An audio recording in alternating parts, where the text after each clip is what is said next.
Today I'm going to be walking you through how I edit some of my favorite images from the BMW Championship this past summer.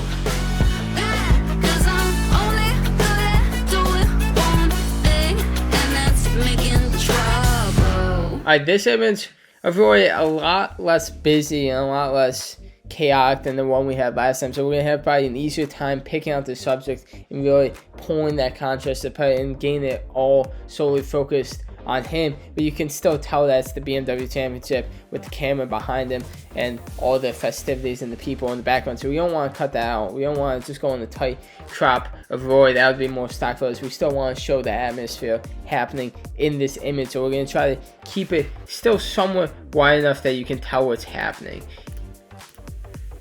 And that's the biggest trap that I sometimes fall into, is I would love to just kind of bring this in so tight that it's just really like, that's a fantastic image, but then you can't really tell where it was taken or what's really happening. So if we just go back to this, you can see, if you see the cameraman, if you see them set up for the next shot, if you see the people walking in the background, you can kind of get the sense of atmosphere. And it's a better storytelling image than just a solo shot of Rory, so we're going to try to keep that in mind when editing.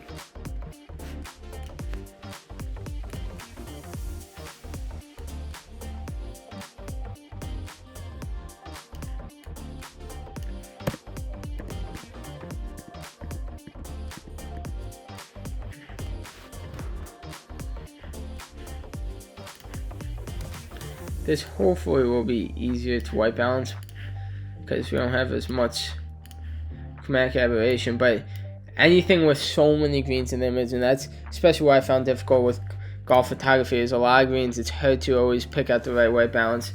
That did a pretty good job there, but it's about fine tuning really the images.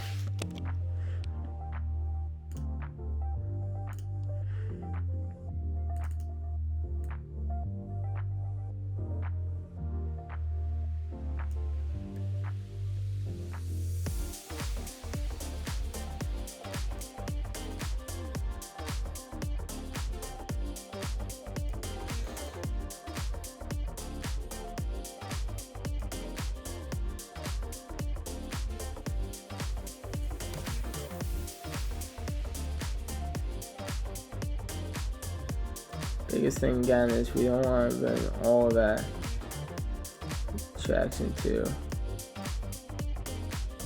the grass, so we're going to have to just try and mess with these greens a little bit.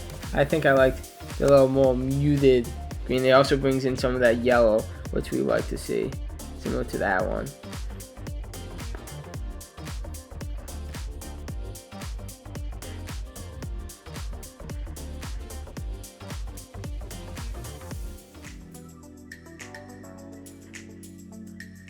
You could also just really pump this up, so two very different image styles, but when we're going for what I think looks better, I think this just somewhat muted green is really gonna pop.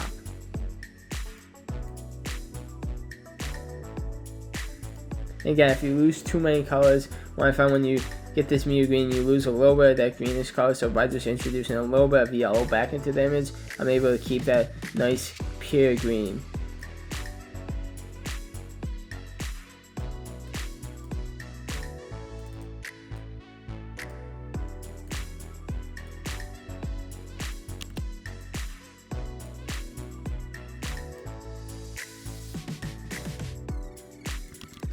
And the biggest thing with these is, I obviously know what the green's going to do. I can see all the green, but especially for this aqua and blue, there's going to be blues all around the image. I don't really know what's going to affect, so by just sliding up and down, I can really see what's going to affect before I make those minute changes.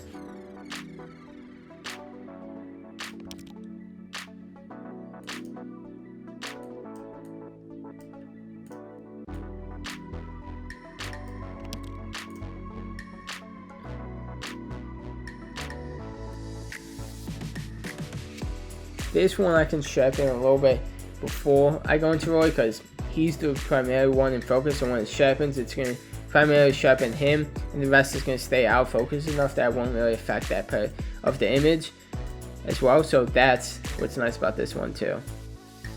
Oh, and it still does not do the best job of selecting the subject, but I can just get rid of this guy with my brush. So we're just on Rory for the subject.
The only thing we don't want to do is we still want to make it look somewhat realistic, so we can't pop him out too much from his background.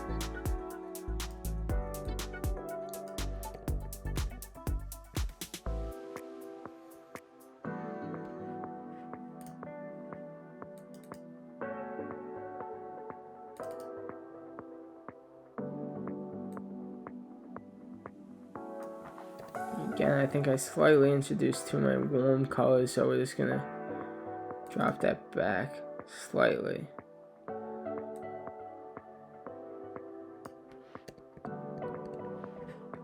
And that's just looking fantastic. We can pull this side in just slightly more to make it even more even.